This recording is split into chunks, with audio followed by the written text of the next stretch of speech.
Alléluia. Vous savez que pour qu'il y ait des miracles, il faut qu'il y ait deux choses. Il faut qu'il y ait un cœur ouvert, il faut qu'il y ait la parole du Seigneur qui soit rentrée dedans. Quand la parole de Dieu est entrée dans un cœur ouvert, elle se plante, comme c'est une semence, elle est comparée à une semence, mais une semence qui contient la vie de Dieu en elle. Et quand la parole qui contient la vie de Dieu en elle est plantée dans un cœur qui l'a reçue, cette semence, que nous veillons ou que nous dormions, elle grandit, elle se lève et elle produit exactement ce que Dieu voulait qu'elle produise, c'est-à-dire un miracle. Toutes les paroles de Dieu nous sont données pour produire des miracles. Amen. Et le plus grand des miracles, c'est de changer un pécheur en saint. Et de transformer quelqu'un qui était à l'image du diable, de le transformer en quelqu'un qui est à l'image de Jésus-Christ.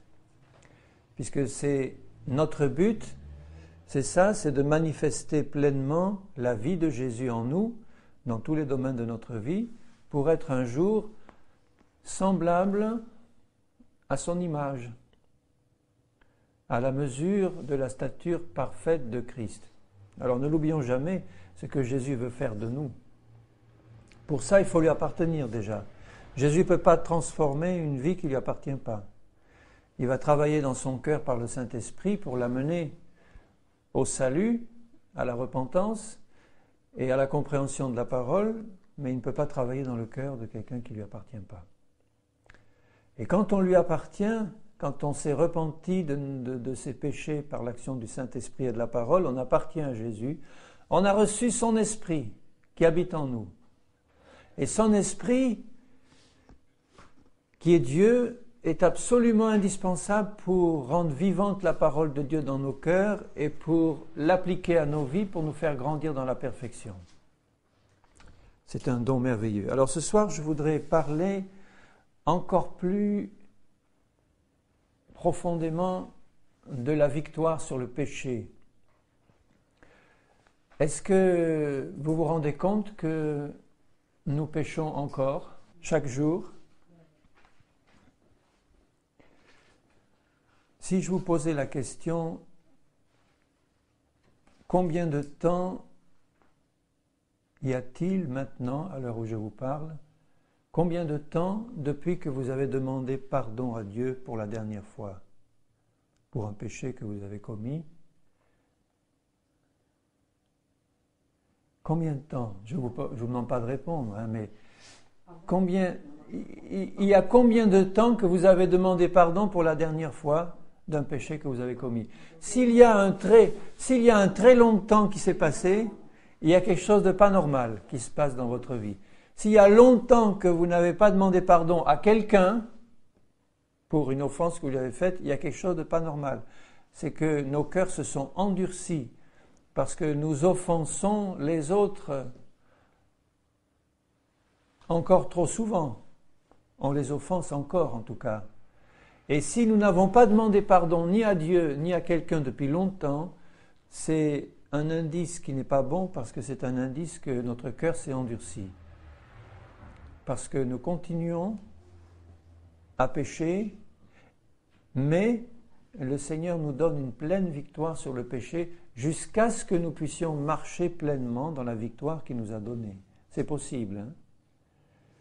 C'est possible. Et si je vous pose la question, ce n'est pas pour nous montrer l'impossibilité de la victoire sur le péché, c'est pour nous montrer au contraire que le Seigneur nous donne une pleine victoire et que ce n'est pas le fruit de nos prières ou de notre volonté que la victoire sur le péché. La victoire sur le péché n'est pas le résultat de notre volonté ou de nos prières. Alors, tant que nous avons une vie qui est ballottée entre le péché, le pardon des péchés, la confession des péchés, le pardon des péchés, la confession des péchés, le pardon obtenu par Dieu, eh bien nous ne sommes pas encore dans la victoire complète sur le péché. Puisque le péché agit encore et nous pousse à pécher, nous tombons, Nous demandons pardon et nous sommes relevés et nous repartons. Ça, c'est le cas d'un chrétien qui a la conscience éveillée. Un chrétien qui est vraiment charnel et qui n'a pas la conscience éveillée, il ne se rend pas compte quand il pêche ou pas bien. Et il ne peut pas demander pardon et se repentir de tout son cœur. Sa conscience est engourdie. Ce n'est pas un pécheur réveillé. Tandis que le chrétien qui a une conscience réveillée, même s'il n'a pas encore la victoire complète sur le péché, quand il pêche, le Saint-Esprit le lui montre et il s'en rend compte. Et immédiatement, il va vers Dieu pour demander pardon au nom du Seigneur Jésus et il reçoit son pardon par le sang de Jésus. Mais quand nous avons un cœur sincère pour Dieu, nous menons bien souvent un combat terrible contre le péché et bien souvent nous n'avons pas la victoire. Et nous devons nous réfugier constamment sous le sang de Jésus pour demander pardon. Mais nous languissons dans le fond de notre cœur de vivre pleinement selon l'Esprit et dans une victoire permanente et totale sur le péché. Nous languissons, sinon nous ne sommes pas vraiment des fils et des filles de Dieu. Si nous ne languissons pas en disant « Seigneur, je veux une victoire totale, pleine sur le péché », non pas que j'aurai plus la possibilité de pécher, mais que dans ma marche de tous les jours, eh bien j'ai une victoire totale sur le péché. Ça, c'est le cri du cœur de tous les chrétiens qui aiment le Seigneur. Hein? Et on désire marcher dans cette victoire. Et on est malheureux quand on chute, quand on tombe, quand on offense quelqu'un, quand on fait du mal, quand on s'en rend compte, quand le Saint-Esprit nous montre et nous dit « Regarde ce que tu as encore fait, bien-aimé ». Là, nous sommes tristes. Nous nous réfugions vite sous la protection du sang de Jésus et la confession de nos péchés pour recevoir le rétablissement de la communion avec le Seigneur, mais dans le fond de notre cœur, nous ne sommes pas pleinement satisfaits. Il y a quelque chose qui nous manque encore. C'est une pleine victoire sur le péché. Alors ce soir, je voudrais revoir avec vous ce que la parole de Dieu dit en ce qui concerne la victoire sur le péché. Je voudrais lire un passage qui est bien connu. Je l'ai lu il n'y a pas longtemps, mais je le relis dans Romains 7 et au verset 14. Dans ce passage qui est célèbre, dans Romains 7, 14, c'est l'apôtre Paul qui nous parle de son propre combat contre le péché. Et je vais lire juste ce passage-là. Dans Romains 7, 14, Paul dit « Nous savons en effet que la loi, il parle de la loi de Dieu, est spirituelle. Mais moi, je suis charnel, vendu au péché. » Vendu au péché, c'est un terme très fort. On vend en général des esclaves. Hein. Ça veut dire qu'il est charnel, esclave du péché. Car je ne sais pas ce que je fais, je ne fais pas ce que je veux, et je fais ce que je hais. Là, on voit bien la conscience d'un chrétien réveillé. Si il était endormi, il ne se préoccupait même pas des péchés qu'il peut faire. Hein. Mais là, il dit « Je fais ce que je hais ». Or, si je fais ce que je ne veux pas, je reconnais par là que la loi est bonne. Je me rends bien compte que je fais des choses qui ne sont pas bonnes et je n'aime pas ça. Ça prouve que j'apprécie la loi de Dieu et je voudrais faire bien. Et maintenant, ce n'est plus moi qui le fais, mais c'est le péché qui habite en moi. Le péché habite en moi. Habiter, ça ne veut pas dire venir de temps en temps, aller et venir, ça veut dire être là en permanence. Le péché habite en moi. Ce qui est bon, je le sais, n'habite pas en moi, c'est-à-dire dans ma chair. Il dit bien que là, il parle du moi charnel. Il dit, ce qui est bon, je le sais, n'habite pas en moi, c'est-à-dire dans la chair. J'ai la volonté, mais non le pouvoir de faire le bien. Et là, on retrouve notre cas personnel. Parce qu'il dit, j'ai bien la volonté, je veux, je prends ma volonté et je l'exerce pour faire le bien, mais je ne peux pas. Je peux un peu peut-être, un certain temps, mais je n'ai pas de victoire définitive complète. Je ne peux pas. Car je ne fais pas le bien que je veux et je fais le mal que je ne veux pas. Et si je fais ce que je ne veux pas, ce n'est plus moi qui le fais, c'est le péché qui habite en moi. Je trouve donc en moi cette loi. Quand je veux faire le bien, le mal est attaché à moi. C'est très fort tout ça, hein? Le péché, le mal, ça habite, c'est attaché, c'est collé. Je trouve donc en moi cette loi, je relis le verset 21, quand je veux faire le bien, le mal est attaché à moi, car je prends plaisir à la loi de Dieu, selon l'homme intérieur, selon mon esprit, mon cœur, je prends plaisir à la loi de Dieu, mais je vois dans mes membres une autre loi qui lutte contre la loi de mon entendement et qui me rend captif de la loi du péché qui est dans mes membres. Misérable que je suis, qui me délivrera du corps de cette mort? Je reste là pour le moment. Alors ce que le Seigneur veut nous faire bien comprendre dans notre combat contre le péché, la première chose, il nous montre qu'il y a dans nos membres, dans notre corps, une loi de péché contre laquelle notre volonté ne peut absolument rien. Il y a une loi de péché. Vous savez ce que c'est une loi? Une loi physique, par exemple, j'aime bien employer cet exemple parce qu'il est clair, la loi de la gravitation, c'est une loi générale, universelle, on ne peut rien faire contre.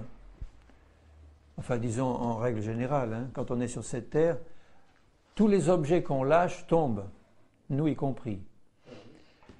Alors, on peut utiliser la puissance de notre volonté pour résister un certain temps, mais la fatigue venant, on ne peut pas résister très longtemps, plus ou moins longtemps, et on ne peut pas empêcher cette loi d'agir. C'est quelque chose de absolu, total, une loi. C'est comme ça. L'eau bout à 100 degrés au niveau de la mer, c'est une loi. On ne peut rien faire contre. Vous pouvez essayer de changer de camping-gaz ou de changer de méthode, mais à 100 degrés, elle va bouillir. C'est une loi incontournable. Donc, c'est quand même sérieux de penser que dans nos membres, il y a une loi de péché qui est impossible à transformer par notre volonté, puisqu'il dit « j'ai la volonté de faire le bien, mais je ne peux pas ». Donc, il avait bien compris, et ça partait d'un bon sentiment dans sa vie. Il a vu que le péché agissait, il a dit « bon, mon cœur aime la loi de Dieu, je vais utiliser ma volonté pour faire le bien ». Et puis il a essayé. Et puis plus il essayait, et moins bien ça marchait. Alors il s'est peut-être tourné vers le Seigneur en disant « Seigneur, misérable que je suis, viens à mon aide, je t'en prie, aide-moi à surmonter le péché, aide-moi à vaincre le péché, aide-moi Seigneur ». Et il a prié, il a peut-être jeûné aussi. Mais est-ce que la prière, est-ce que le jeûne, est-ce que la volonté peuvent quelque chose contre une loi? Une loi, c'est quelque chose d'absolu, absolu. Une loi, et là, on ne peut pas l'éviter. Il y a une loi de péché dans mes membres que ma volonté ne peut pas dominer. Alors, si je restais dans cette situation, évidemment, je pourrais dire, mais il n'y a pas de situation plus misérable que moi, puisque j'ai accepté un Seigneur glorieux qui me donne sa vie, et moi je combats et je rame jour après jour pour essayer de mettre sa parole en pratique. Je l'aime, mon Seigneur, je veux à tout prix faire sa volonté, et chaque jour je succombe au péché. Chaque jour qui passe, j'ai la défaite, je me relève, je demande pardon, et je languis. Et je dis, je ne fais pas le bien que je voudrais, Seigneur. Je t'en supplie, aide-moi. Je ne peux pas continuer comme ça, moi je t'aime. Quel témoignage je peux donner, Seigneur? Quel témoignage je peux donner si ma vie est constamment un exemple de chute, même s'il y en a qui ne le voient pas. Hein, mes proches peuvent le voir, et puis toi tu le vois, le diable aussi le voit. Alors on ne peut pas cacher ces choses, ou les cacher indéfiniment. Hein, on ne peut pas cacher le péché. Pas possible. Alors, misérable que je suis, qui me délivrera du corps de cette mort? Et là, le Seigneur, ce soir, veut nous faire comprendre que dans notre lutte contre le péché, nous devons laisser de côté tous nos efforts personnels. Nous devons laisser de côté tous nos efforts personnels de bonne résolution, de volonté de lutter contre le péché, de prière pour que Dieu nous aide à lutter contre le péché, de jeûne, ça ne réglera absolument pas le problème parce que la loi du péché qui est dans mes membres va continuer à agir. Elle va continuer à agir. Donc je ne peux ni par la prière, ni par ma volonté, ni par mes bonnes résolutions demander à Dieu de m'aider à lutter contre le péché et à le vaincre. C'est pas comme ça que le Seigneur a prévu de me donner la victoire sur le péché. Il ne peut pas me laisser dans la défaite, le Seigneur. Il ne peut pas et il ne veut pas. Mais il me demande de bien comprendre ce que lui a prévu pour me sortir de cette situation misérable, une fois pour toutes. Et c'est ça qui devrait être enseigné dès le premier jour de la conversion. On éviterait quelquefois des années de combats inutiles, de combats qui ne mènent à rien, de frustration. Combien de chrétiens j'ai vu frustrés qui retournaient dans le monde parce qu'ils disaient « moi, j'en ai assez, j'arrive pas à lutter contre le péché, j'ai essayé, ça marchait un temps et puis je me fais constamment reprendre et j'ai honte et je suis pas un bon témoin, etc. » Alors que le Seigneur nous donne la solution dans sa parole. Et cette solution n'est pas en général, ou n'est pas bien enseignée dès le début de la conversion. Ça nous éviterait bien des années de lutte et de combats inutiles. Parce que le Seigneur a prévu une solution radicale, complète, qui me donne une totale victoire sur le péché, permanente et définitive. Alléluia. Alléluia. Mais la première des choses, je le répète parce que c'est tellement important, il y a dans nos membres, dans notre corps, une loi. Et une loi, c'est quelque chose d'incontournable. On ne peut pas éviter cette loi. Une loi de péché qui me pousse à pécher. Ça, c'est la première chose. La deuxième chose, ce n'est pas par mes efforts de volonté et mes bonnes résolutions pour lutter contre cette loi que je vais arriver à la changer. Elle sera toujours là, toujours là, toujours là. Donc, il faut que je me retourne vers le moyen que Dieu a choisi de me donner, que je le comprenne et que je le mette en pratique pour avoir une victoire permanente et totale. Et moi, je crois que cette victoire permanente et totale, elle peut être manifestée dans la vie d'un tout jeune converti. Pourvu qu'il ait en lui, effectivement, la vie de Christ, que ce soit vraiment un vrai converti, quoi. Mais à partir du moment où quelqu'un est vraiment un converti de Jésus-Christ, une nouvelle créature, il peut, dès le début de sa vie chrétienne, et ça s'est trouvé dans un certain nombre de cas ou de témoignages précis, il peut se trouver, et il devrait se trouver, une victoire complète sur le péché. Si c'est enseigné, si c'est reçu, si on a compris le plan du Seigneur, et si on l'a reçu dans un cœur ouvert, la parole de Dieu va donner la foi nécessaire pour avoir la victoire. Amen. Alors, qu'est-ce que c'est que ce plan du Seigneur qui nous donne, pas seulement un plan, mais c'est le moyen unique pour la victoire sur le péché. Je reprends au verset 24. « Misérable que je suis, qui me délivrera du corps de cette mort ? Grâce soit rendue à Dieu par Jésus-Christ notre Seigneur.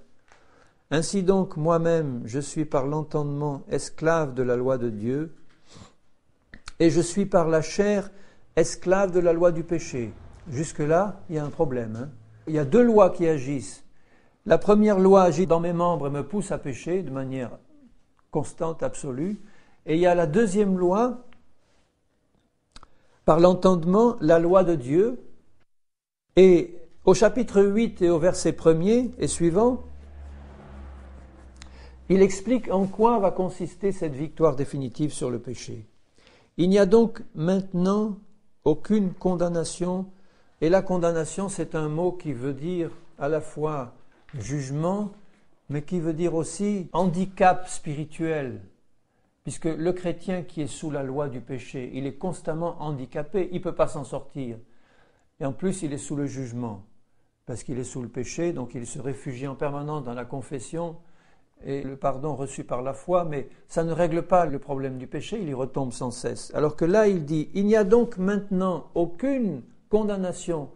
Ça veut dire qu'il n'y a plus de handicap pour toi, plus de jugement, plus de condamnation Pour ceux qui sont en Jésus-Christ, première condition, c'est être vraiment né de nouveau en Jésus. Mais ça, c'est le cas de la plupart des chrétiens qui sont sincères devant Dieu, puis qui ont reçu par la foi le pardon de leurs péchés et la nouvelle naissance. Mais, deuxièmement, qui marchent non selon la chair, mais selon l'esprit. Première condition, être né de nouveau. Ça va de soi, bon, je n'insiste pas là-dessus, mais beaucoup de chrétiens devraient réexaminer cette condition parce que un certain nombre, je ne sais pas combien, mais un certain nombre de chrétiens qui se disent chrétiens ne sont pas vraiment nés de nouveau parce qu'il n'y a pas eu dans leur cœur la conviction réelle de péché que donne le Saint-Esprit et la parole de Dieu. Vous vous rappelez, à ce propos, je dirais simplement, je citerai l'exemple de Pharaon. Quand Moïse va vers Pharaon en lui disant « lâche le peuple du Seigneur » et qu'il ne veut pas, à un moment donné, il dit « d'accord, j'ai péché, je vous laisse aller ». Mais ce n'était pas une vraie repentance selon le Saint-Esprit. Il disait ça parce qu'il n'en pouvait plus avec ces jugements qui s'abattaient sur lui et son peuple. Donc il était soumis à une telle pression qu'il a fini par craquer à dire « bon, j'ai péché, je te laisse partir ». Mais on a bien vu que par la suite, il ne s'était pas repenti du tout puisqu'il a pris son armée, il est allé poursuivre les Hébreux. Donc il n'y avait pas de repentance réelle. La repentance réelle se voit dans les fruits qu'on porte après. Il n'a pas porté. Un deuxième exemple, c'est Judas. Quand il a vu ce qu'il avait fait, il s'est repenti, enfin il a eu une repentance qui n'était pas une repentance selon Dieu. Et il a regretté ce qu'il avait fait, mais il est allé se pendre. Si vraiment ça avait été la repentance de Dieu, il serait allé demander pardon au Seigneur Jésus. Ou il aurait demandé à Dieu pardon et à la résurrection, il aurait bien vu son Seigneur et son Maître et il ne serait pas allé se pendre. Il aurait reçu par la foi la conviction de péché et la conviction de pardon que Dieu lui aurait donnée. Et si vous regardez le fils prodigue, par contre, le fils prodigue qui a quitté le Père et qui est allé se plonger dans le péché jusqu'au cou, là, il est travaillé profondément et puis il dit « je vais retourner à mon Père et je vais lui dire « Père, j'ai péché ». Il dit exactement ce que Pharaon et Judas ont dit. Judas et Pharaon ont dit « j'ai péché ». Mais ce n'était pas une repentance réelle. Le fils prodigue, il retourne de tout son cœur vers son Père, il sait qu'il lui a fait du mal et il dit « je demanderai pardon à mon Père, je dirai « j'ai péché contre toi, j'ai péché contre Dieu ». Et on voit bien que c'est une vraie repentance parce que son cœur est changé. Il est rétabli dans la maison du Père et même s'il a perdu son héritage, eh bien, il est restauré dans la communion. Et ça, cette repentance-là, elle donne la nouvelle naissance. Mais une fois la nouvelle naissance reçue, il faut marcher dans la victoire sur le péché. Et la victoire sur le péché est donnée par, au verset 2, la loi de l'esprit de vie en Jésus-Christ m'a libéré de la loi du péché et de la mort. Ça veut dire que Paul, à un moment donné, il a compris, il a reçu la parole du Seigneur qui lui a dit, et on va relire les passages, le Seigneur lui a dit « Paul, j'ai vu ton combat contre la chair et je vois que tu as compris que c'est un combat inutile. Tu es en train de te débattre par ta volonté, tu veux faire le bien mais tu n'y arrives pas, tu es en train de te débattre et c'est pas comme ça que j'ai résolu de régler le problème. J'ai résolu de régler le problème en annulant la loi du péché qui est dans tes membres et en la remplaçant par une autre loi plus élevée, plus forte. Et cette autre loi, c'est la loi de l'esprit de vie en Jésus-Christ. Quand je relis le verset 2 du chapitre 8 de Romains, il est écrit ceci, « La loi de l'esprit de vie en Jésus m'a libéré de la loi du péché et de la mort. » Alors, quand je posais la question au début du message en disant « Depuis combien de temps n'avez-vous pas confessé un péché ?» Si vous me dites « Moi, ça fait très longtemps que je n'ai pas confessé un péché, parce que je marche dans la victoire totale sur le péché », bon, je vous croirai si vous le dites, hein, mais dans la pratique de nos vies chrétiennes, je constate que comme la foi dans la parole de Dieu et que l'enseignement de la parole de Dieu sur la victoire sur le péché n'est pas en général donné comme le Seigneur le veut, et n'est pas reçu donc comme le Seigneur le veut, dans la vie de la plupart des chrétiens, il n'y a pas dans la marche réelle de victoire complète sur le péché qui est manifestée, alors que ça devrait être la règle, la norme. Donc, si nous n'avons pas confessé un péché depuis longtemps, il y a plus de chances pour que ce soit par endurcissement du cœur que parce qu'on vit dans une victoire complète et totale sur le péché. Mais si c'est le cas, pour vous, gloire à Dieu, vous avez compris. En tout cas, ce que je veux dire, c'est que la volonté du Seigneur, écoutez bien ça, c'est de nous faire marcher dans une victoire complète sur le péché tous les jours. Alors ce n'est pas parce que les chrétiens pêchent et que nous péchons encore et que la majorité des chrétiens passent leur temps dans une vie de défaite, ce n'est pas la raison pour dire eh bien on ne peut pas s'en sortir, c'est comme ça. Bon, on a toujours la possibilité de confesser nos péchés et de marcher humblement, mais ça, ce n'est pas la chose que Dieu veut voir dans nos vies. Ça, c'est une fausse humilité de dire, bon, mais je sais que je suis pécheur, je n'en sortirai pas, je suis un pauvre, misérable pécheur, je n'en sortirai jamais. Bon, j'ai quand même le sang de Jésus qui me pardonne. Continuons comme ça et attendons le retour du Seigneur. Ce n'est pas suffisant, bien-aimé. Le Seigneur ne veut pas ça. Le Seigneur veut que nous marchions dans une victoire chaque jour complète sur le péché. Et s'il le veut, c'est que c'est possible. Et puisque c'est possible, il nous donne la solution dans sa parole. Alors la solution, c'est la suivante. Dieu a prévu qu'il y ait en nous une autre loi qui domine la loi du péché et de la mort. De même que la loi du péché nous poussait à pécher sans possibilité de pouvoir résister par la volonté. Par contre, si nous nous plaçons là où le Seigneur veut nous placer, sur le terrain de cette deuxième loi qu'il a placée en nous, la loi de l'esprit de vie en Jésus-Christ, de même, c'est aussi une loi. Elle va nous entraîner à vivre par l'esprit d'une manière absolument certaine et sans que ce soit un effort de notre volonté. Ça va se faire dans la paix de la foi et dans l'action du Saint-Esprit. Et pourquoi ça? Parce que la parole de Dieu aura pénétré dans nos cœurs, on aura compris ce que le Seigneur Jésus a fait de nous, on l'aura reçu dans un cœur ouvert, honnête et bon. C'est super capital et important ce que je suis en train d'expliquer. Ça demande l'assistance du Saint-Esprit parce que le diable ne veut pas qu'on marche dans la victoire sur le péché. Il veut nous maintenir dans cet état-là de défaite permanente et d'abaissement, et le Seigneur ne veut pas ça. Alors, je prie le Seigneur qu'il nous donne la concentration suffisante pour qu'on puisse entendre ce qu'il veut qu'on entende. Et que ça rentre, parce qu'il y a tellement d'incrédulité dans l'Église à ce sujet, tellement d'hypocrisie, tellement de façade, on fait semblant de marcher dans la victoire et on ne marche pas, tellement de façade et d'hypocrisie que le Seigneur voudrait bien que sa parole, en effet, pénètre vraiment dans nos cœurs et qu'elle nous transforme. Il n'y a que la parole pour nous transformer. Mais pour que la parole nous transforme, il faut qu'on la comprenne avec notre intelligence spirituelle et qu'elle rentre au fond de notre cœur. Et là, elle produit la foi, puisque la foi vient de la parole. Si nous recevons la parole de Dieu dans un cœur honnête et bon, elle va produire un miracle. La victoire sur le péché, c'est un miracle.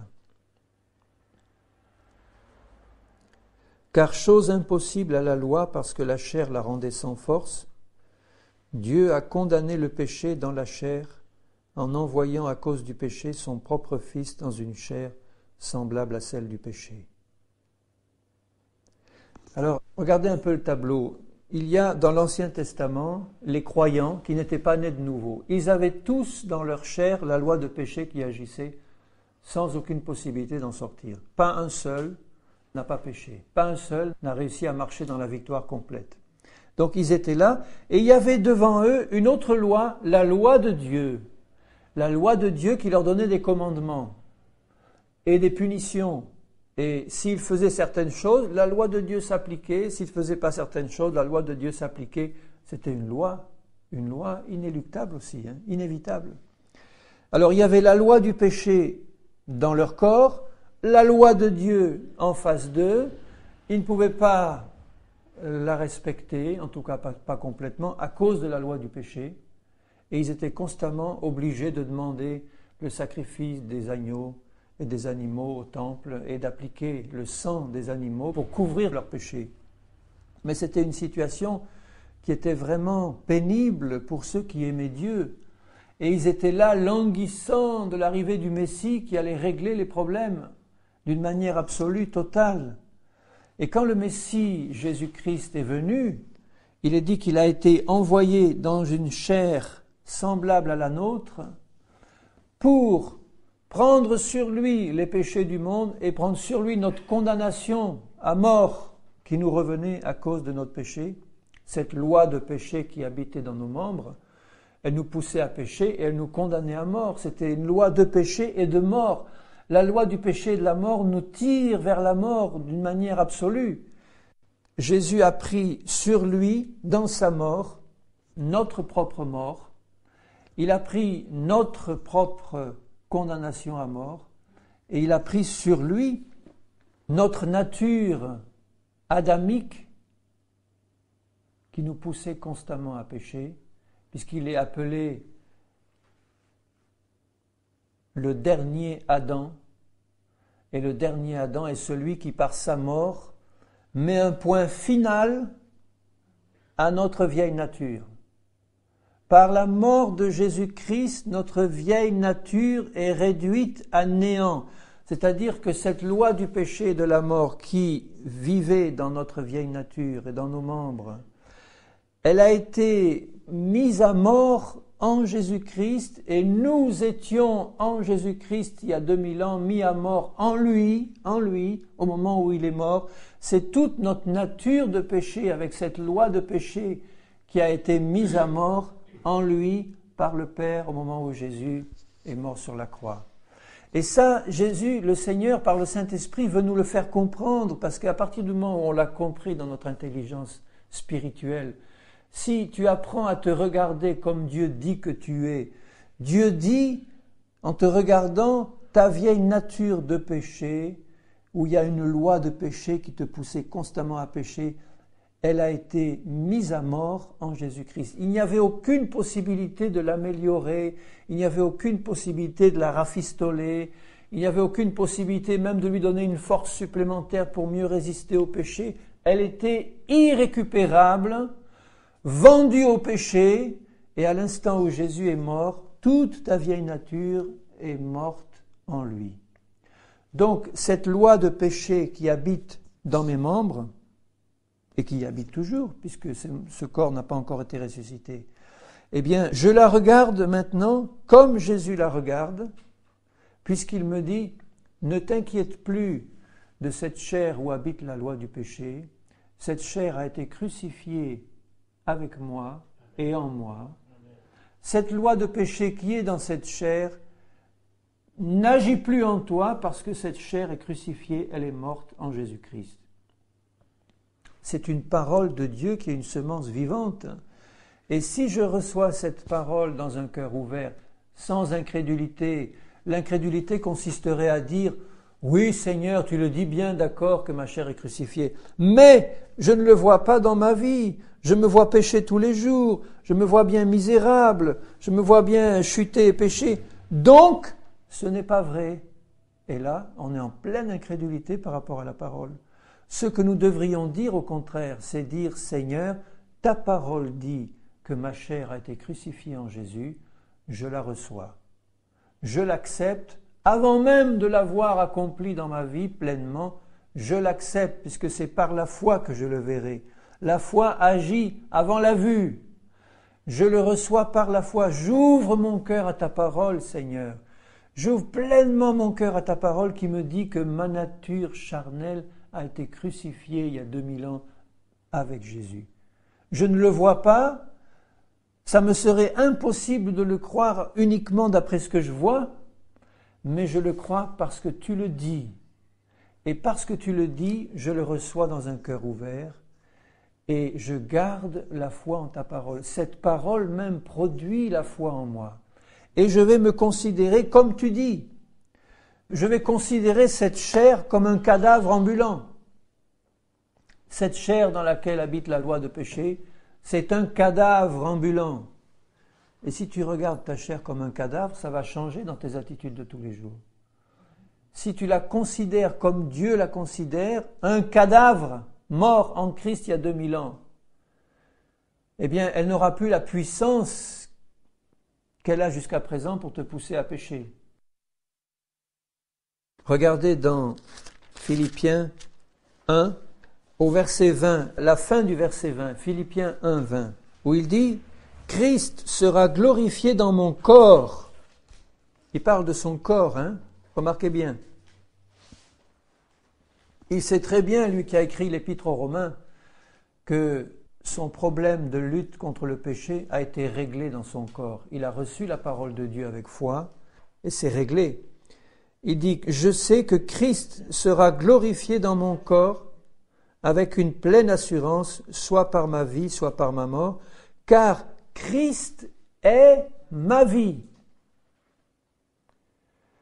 D'autres versions disent « Non pas moi qui vis, mais Christ ». Mais c'est la même chose. Christ est ma vie et la mort m'est un gain. On peut le voir dans les deux sens, c'est-à-dire que la mort de ma chair en Christ, elle m'est un grand gain parce que j'ai compris que mon problème était réglé. C'est pas par mes efforts, mes prières, mes bonnes résolutions, mes supplications à Dieu, mes jeûnes que je vais avoir la victoire sur le péché. C'est par la foi en ce que Dieu dit de ce qu'il a fait à ma nature charnelle. Il l'a cloué à la croix en Jésus et maintenant c'est Christ qui est ma vie. Alors je dis de moi, ma chair a été mise à mort, alléluia, il y a 2000 ans. Et maintenant c'est Christ qui est ma vie. Et si les gens qui me connaissent me regardent avec des yeux comme ça, en me disant ça va pas toi, je leur dirai, c'est Dieu qui le dit, je le crois, je le verrai s'accomplir. Christ est ma vie. Christ est ma vie. Et la mort m'est un gain. Dans Colossiens 3, au verset 1er, Colossiens 3, 1, il dit, si donc vous êtes ressuscités avec Christ, et quand nous sommes nés de nouveau, on est non seulement mort en Christ, mais on est ressuscité avec lui. Tout ça par la foi en sa parole. Si donc vous êtes ressuscités avec Christ, cherchez les choses d'en haut, c'est-à-dire la parole du Seigneur, les choses de l'Esprit, les choses de Dieu. Cherchez les choses d'en haut où Christ est assis à la droite de Dieu. Affectionnez-vous. Et le mot grec, c'est pas ça. Le mot grec, ça veut dire pensez constamment. Affectionnez-vous, c'est ça. Je pense à ce que j'aime. Si j'aime ma fiancée ou ma femme, je vais penser à elle constamment. Mais c'est ça, affectionnez-vous aux choses d'en haut, pensez-y constamment. Ça veut dire meubler vos pensées en permanence avec la parole de Dieu. Si tous les jours tu es en train de réfléchir sur cette vérité, que ta chair pécheresse a été mise à mort en Christ et que tu es une nouvelle créature, que toutes les choses anciennes sont passées, que toutes choses sont devenues nouvelles en Christ, que Christ est ma vie, si ces choses sont constamment dans ta pensée, tu ne crois pas que ça va produire du fruit et tu ne crois pas que la foi va grandir parce que la foi vient de ce que l'on entend et ce que l'on entend vient de la parole de Christ. Si tu penses constamment à la parole de Dieu, la foi va grandir et la foi va produire les œuvres correspondantes. Tu vas marcher par l'Esprit dans la victoire sur le péché. Je relis ici encore une fois. Affectionnez-vous aux choses d'en haut, verset 2 de Colossiens 3. Et non à celles qui sont sur la terre, car vous êtes morts. Mais quand est-ce que je vais entendre un chrétien me dire, oser me dire ça? Je crois, bien-aimé, je crois que depuis 22 ans que je suis converti, je peux compter sur les doigts d'une main les chrétiens ou les chrétiennes qui ont osé me regarder en face et me dire, je suis mort en Christ et ressuscité à une vie nouvelle et je marche maintenant dans la victoire de Jésus. Par la foi en sa parole, de me dire, ma chair a été crucifiée en Christ. Au contraire, je vois des milliers et des milliers de chrétiens dire, je n'y arrive pas, je voudrais bien, Romains 7, Mais pas possible, tous les jours je pêche, tous les jours je suis là, et je demande pardon, d'accord, mais la perfection c'est pour le ciel, on verra ça plus tard. Pour le moment, eh bien merci Seigneur pour ton sang qui me purifie. Mais ce n'est pas la victoire ça. Pourquoi est-ce qu'il ne confesse pas? Parce qu'il ne le croit pas. Pourquoi est-ce qu'il ne le croit pas? Parce que ce n'est pas prêché. Pourquoi est-ce que ce n'est pas prêché? Parce qu'on est à la fin des temps. Et que maintenant on a toutes sortes de substituts, de remplacements, de produits de remplacement, d'expériences, tout ce que vous voulez. Mais la parole de Dieu telle qu'il la donne, elle est de plus en plus rare. Et il y a une fin de la parole du Seigneur. Il y a un désert dans ce monde et il y a une fin de la parole du Seigneur. Parce que les chrétiens, ils sont quand même sincères dans leur lutte contre le péché et ils veulent la victoire.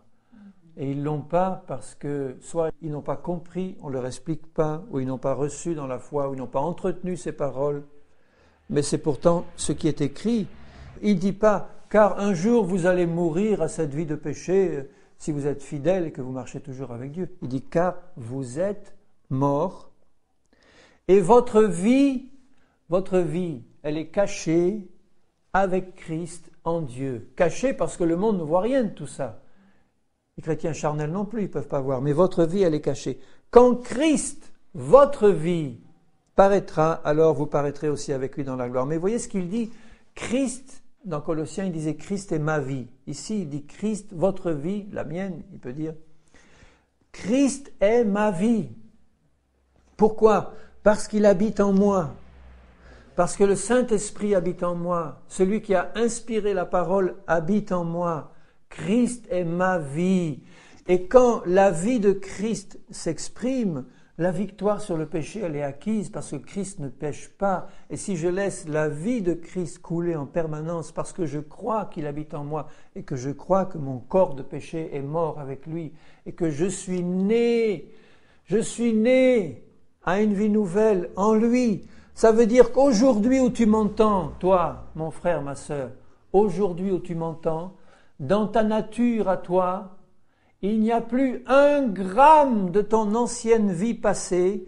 En Christ, tout a été englouti dans sa mort.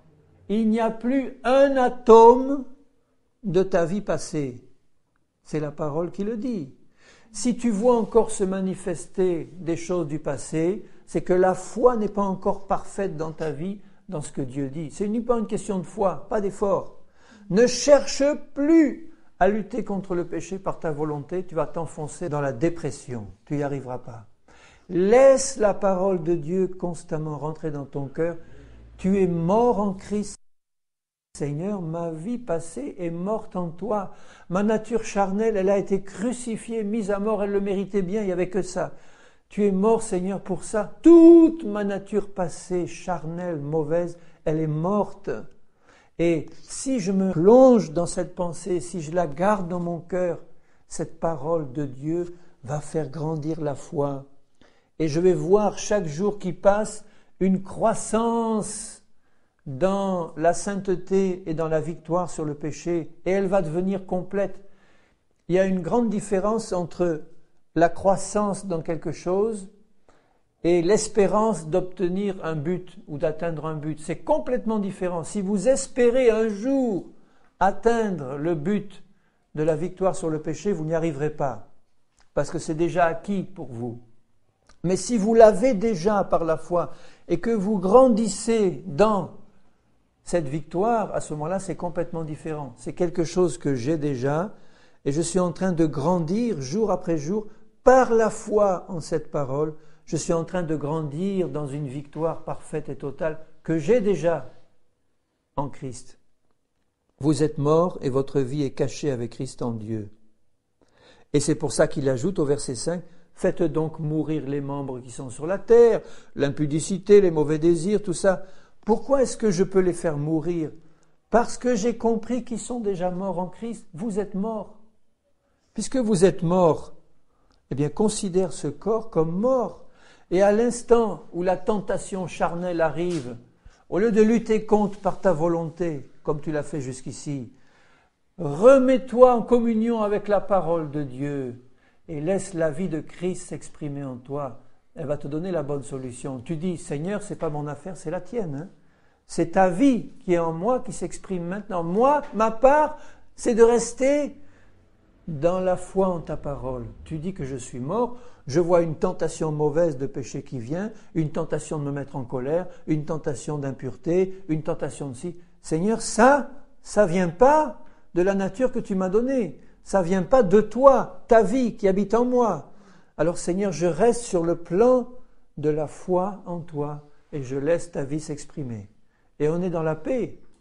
On n'est pas dans une lutte difficile et de volonté. J'y arrive aujourd'hui, demain, patatras. C'est par la foi que c'est reçu. Regardez Galates 2. Tout par la foi, et la foi vient de la parole. Vous voyez maintenant l'importance d'abord d'un enseignement qui soit vraiment la parole, ensuite d'une méditation personnelle constante de la parole. Parce que quand je médite la parole, que j'ai la Bible en main ou pas, mais je peux la méditer dans mon cœur, pendant que je fais mes courses, pendant que je suis dehors, je médite un verset. Tu as été crucifié en Christ et tu es une nouvelle créature. Médite ça pendant 10 minutes et tu vas voir le bien que ça va te faire. Ça va faire grandir la foi en toi. Dans Galates 2, verset 20, « J'ai été crucifié avec Christ, et si je vis, ce n'est plus moi qui vis, c'est Christ qui vit en moi. » Quelle confession puissante, sans la moindre timidité. Pourquoi est-ce qu'il pouvait confesser ça? Lui qui disait dans Romains 7, misérable, péché, etc. Parce qu'il avait compris que son corps de péché et de chair avait été crucifié en Jésus et que là était la victoire sur le péché, par la foi. Compris. Ce n'est plus moi qui vis, c'est Christ qui vit en moi. Et regardez la suite. Et si je vis maintenant dans la chair, pas selon la chair, mais dans la chair. Il vit dans la chair, c'est-à-dire dans un corps qui a encore en lui la loi de péché. Mais il sait que ce corps a été cloué à la croix en Jésus, que donc la mort est passée par là, et que maintenant je vis dans la foi au Fils de Dieu. Tout est une question de foi. S'il peut dire, ce n'est plus moi qui vis, j'ai été crucifié avec Christ, c'est Christ qui vit en moi, c'est dans la foi. Quelqu'un qui a une foi parfaite en cette vérité, cette foi parfaite va d'abord le mettre dans une joie qu'il n'a jamais connue avant, puisque enfin Seigneur, j'ai la victoire sur le péché, enfin j'ai compris, mes yeux s'ouvrent, Seigneur, fini la frustration des combats sans fin et des combats sans victoire, j'ai compris que c'est réglé, ma chère, elle est morte en toi, c'est plus moi qui vis, c'est toi qui vis en moi maintenant. Maintenant, au moment où je te parle, c'est Christ qui vit en toi. Laisse la vie de Christ s'exprimer, crois à ce que Dieu dit. Et comment croire à ce que Dieu dit? En gardant simplement sa parole. S'il y a deux paroles en toi, d'une part la parole de Dieu qui dit ta chair méchante, mauvaise, a été crucifiée, ça c'est la parole de Dieu. Mais s'il y a une autre parole, celle du diable qui dit c'est pas vrai, il n'y a qu'à voir ce que tu as fait il y a un quart d'heure. Tu as deux paroles, et tu es là, et tu dis oui, mais, oui d'accord, mais, il y a ça. Tu n'es pas sur le terrain de la foi, tu ne peux pas espérer avoir la victoire sur le péché. Il faut éliminer toute parole qui n'est pas la parole de Dieu. C'est-à-dire tout ce qui vient de mon expérience passée, tout ce qui vient de ma vie passée, tout ce qui vient de ce qu'on dit de moi, ou tout ce qui vient de ce que les autres disent de moi, de ce qu'ils ont connu de moi dans le passé. Je dis, Seigneur, rien de tout ça ne va rester dans mon cœur. Toi, tu dis que je suis une nouvelle créature en Jésus. J'ai ta vie en moi. Ce n'est plus moi qui vis, c'est toi. Eh bien, Seigneur, je reçois cette parole et je la garde et rien d'autre dans mon cœur. Merci, Seigneur, c'est ça que je crois. Je le verrai s'accomplir. Jour après jour, je vais voir ta vie grandir en moi. Par la foi, c'est merveilleux. Tu vis en moi, Seigneur Jésus. Tu vas manifester ta gloire dans ma vie. Jour après jour, je vais voir tes œuvres s'accomplir, des miracles merveilleux. Et ceux qui m'ont connu avant, ils vont dire, mais c'est vrai. Elle a changé. Pourquoi? Parce que Christ se manifeste par la foi. Christ est en train de se manifester par la foi. C'est glorieux, c'est merveilleux. C'est glorieux. Je ne rejette pas la grâce de Dieu, car si la justice s'obtient par la loi, c'est-à-dire par mes efforts, par mes résolutions, par mes ci, par mes ça, Christ est donc mort en vain. Il est mort pour que ma nature soit détruite, la vieille. Et il ajoute au chapitre 3, ô Galates, dépourvus de sens, insensés, fous, qui vous a fasciné pour que vous n'obéissiez plus à la vérité? Ils ont commencé par l'esprit, ils avaient compris ça, et ils s'étaient laissés reprendre par la chair, par ce qu'ils voyaient, ils s'étaient laissés reprendre, et ils s'étaient laissés remettre sous le joug de la servitude. Pourquoi? Parce qu'ils avaient quitté le terrain de la foi et de la parole de Dieu. Ils s'étaient remis sous une loi insensée. Donc voyez à quel point on doit être vigilant, parce que si aujourd'hui vous recevez cette parole avec un cœur ouvert, et puis si demain vous commettez un péché, bon, c'est possible, il ne faut pas l'attendre, mais c'est possible. Vous allez immédiatement le confesser, demander pardon, première chose. Mais si tout de suite après, vous écoutez la pensée du diable qui va vous dire « Ouais, tu as écouté, oui, une bonne parole hier soir, mais regarde finalement, il n'y a rien de changé, tu es comme avant. » Et si tu reçois ça, ça y est, tu as quitté le terrain de la foi insensé. Tu reviens sur celui de la chair. Alors tu vas dire « Seigneur, il faut que tu m'aides, aide-moi à en sortir, Seigneur, je ne veux plus ça. Seigneur. » Et on recommence avec les ornières du passé. Au lieu de ça, si tu pèches, tu confesses ton péché, parce qu'il faut le faire, tu reçois le sang de Jésus, et tu dis, Seigneur, pardonne-moi parce que j'ai oublié ta parole. Elle n'a pas encore pénétré au plus profond. Ouvre les yeux de mon cœur pour que je voie les merveilles de ta parole. C'était la prière de David. Ouvre mes yeux pour que je contemple les merveilles de ta parole, Seigneur. Ça, c'est une prière que Dieu aime.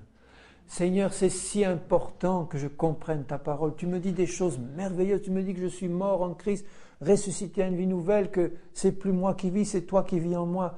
C'est merveilleux, Seigneur. Ouvre les yeux de mon cœur pour que cette parole rentre et qu'elle produise un fruit merveilleux pour toi. Ouvre les yeux de mon cœur. Je crois, je reçois ta parole, Seigneur. Amen. Je la reçois.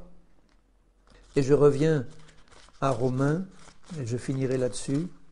Dans Romains 8 et au verset 8, ceux qui vivent selon la chair, c'est-à-dire selon les apparences, selon la vue, c'est ça vivre selon la chair.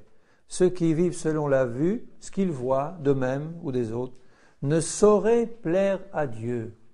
Tu ne plais à Dieu que si tu ne vis que sur sa parole, par la foi en sa parole, y compris sur ce qu'il dit de toi. Alors si tu as eu dans le passé l'habitude de te voir si pourri, si vendu au péché, arrivant constamment à commettre toutes sortes de péchés horribles, même étant chrétien, si tu as eu l'habitude de te voir comme ça dans le passé, eh bien confesse ton péché un bon coup et change et ne te vois plus comme ça, comme tu avais l'habitude de te voir, mais vois-toi comme Dieu te dit que tu es à ses yeux. Tu es une nouvelle créature. Ton corps de péché a été crucifié et c'est cette vérité-là que tu dois garder dans ton cœur. Et là, tu vas plaire à Dieu, malgré tes faiblesses actuelles, malgré tes faux pas, malgré les péchés que tu vas encore commettre, que tu vas confesser. Eh bien là, parce que Dieu voit que sa parole est dans ton cœur, eh bien tu vas lui plaire et il va faire grandir sa parole en toi.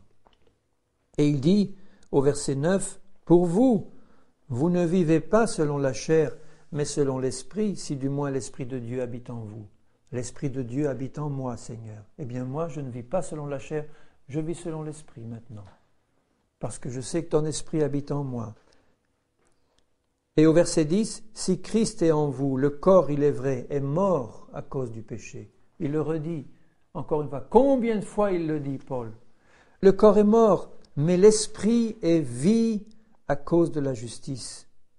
Et si l'Esprit de celui qui a ressuscité Jésus d'entre les morts habite en vous, Amen, il y habite, celui qui a ressuscité Christ d'entre les morts, c'est-à-dire mon Père céleste, par son Esprit, rendra aussi la vie à vos corps mortels par son Esprit qui habite en vous. C'est-à-dire, il va te rendre capable, lui qui habite en toi, de marcher par l'Esprit qui habite en toi, selon la parole qu'il a mise dans ton cœur, et tu vas voir se manifester la nouvelle créature qu'il a fait de toi.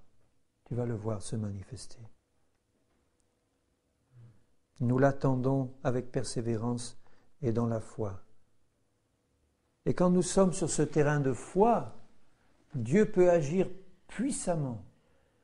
Parce que la foi, c'est la totale certitude des choses que tu ne vois pas encore.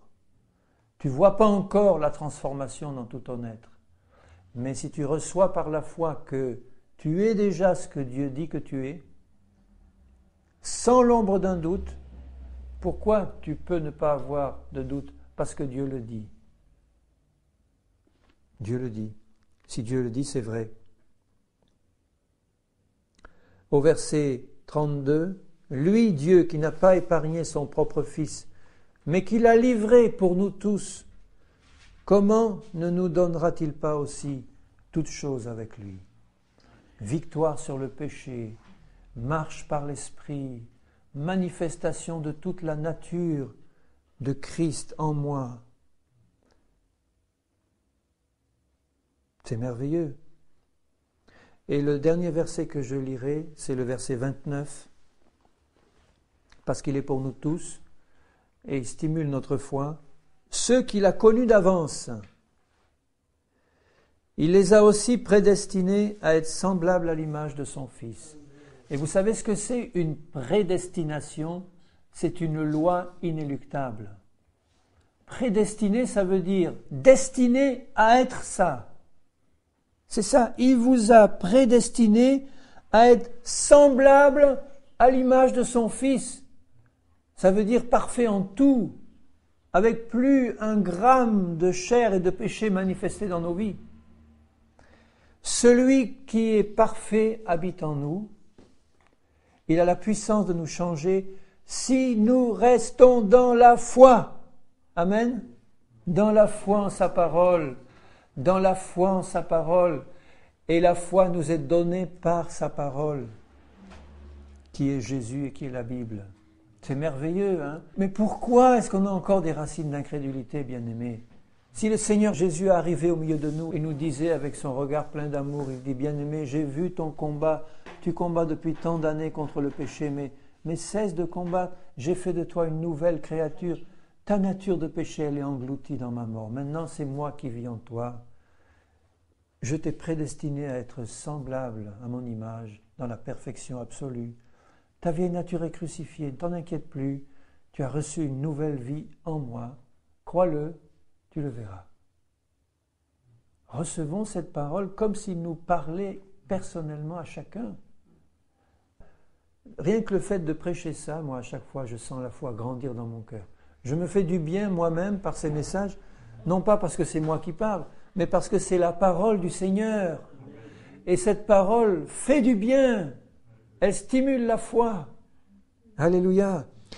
Alors je le relis. Il nous a prédestinés. Donc toi, mon frère, ma sœur, tu es destiné, sans l'ombre d'un doute, si tu restes sur le terrain de la foi, c'est simple, hein, à être semblable à l'image de Jésus. C'est beau. Dès maintenant. Hein. Afin que son Fils soit le premier-né entre plusieurs frères. Et quand je vous vois, là en ce moment où je parle, je vous vois comme Dieu vous voit, prédestiné à être semblable à l'image de Jésus, avec une vieille nature engloutie dans la mort de Jésus, et une nouvelle nature qui est en train de se manifester si nous restons dans la foi. Alléluia. Je te rends gloire pour tout ce que tu as fait en Jésus, Père. Ouvre pleinement mes yeux à tout ce que Jésus a fait. Je te remercie parce qu'à mesure que tu ouvres mes yeux, tu me montres des merveilles. Que vraiment comme ton plan était parfait, Seigneur, tout, en tout point parfait. Tu as réglé le problème du péché. Tu as réglé tout ça, Seigneur, en Christ. Et tu nous as donné ta vie. Je te loue, je te bénis, Seigneur. Fais-nous grandir dans cette vie, Seigneur, dans ta victoire parfaite.